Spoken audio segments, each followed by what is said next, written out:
Hér ætlum við að sýna hvernig maður breytir útliti og setur einkennismynd eða logo inn á TwinSpace-svæðið. Nú til að komast þar inn förum við inn á edvinning.net og skráum okkur inn með okkar einkennis eða okkar aðgangsorðum segja. Og komum inn á Edvinning Live sem þetta skólasamfélag eða þessi félagsvefur Edvinning þar sem hver kennar með sitt svæði. Og við förum undir Projects, þar sem listi yfir verkefni sem við erum að taka þátt í. Og við ætlum inn í verkefni sem heitir Nordic Literature. Og til að komast inn á TwinSpace, samstarfsvæði þessa verkefnis, þá sjáum við það hér undir stendur TwinSpace og við smellum þar og komum hér inn. Nú þetta svona þetta útlit sem öll TwinSpace-svæði fá strax í byrjun, þetta sjálfkrafa útlit.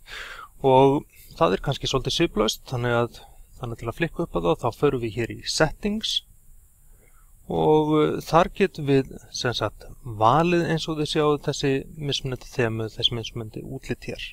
Við ætlum að velja þetta hérna og þið sjáu það breytir strax svip.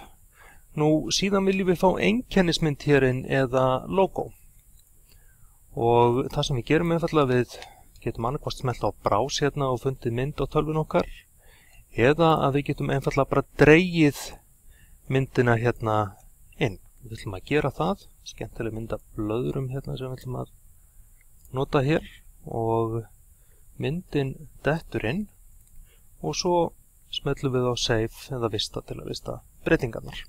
Og kerfið segir okkur að breytingarnar eru komnar inn og við skulum núna skoða svæðið nánar, smellum við á Home til að komast á inngangssíðuna og þá sjáum við að svæðið hefur breytt svip, komið nýjan fallegan bakgrunn og skemmtileg einkennismynd eða logo. Þannig að það mjög einfalt að breyta útliti TwinSpace svæðisins. Gangi ykkur vel!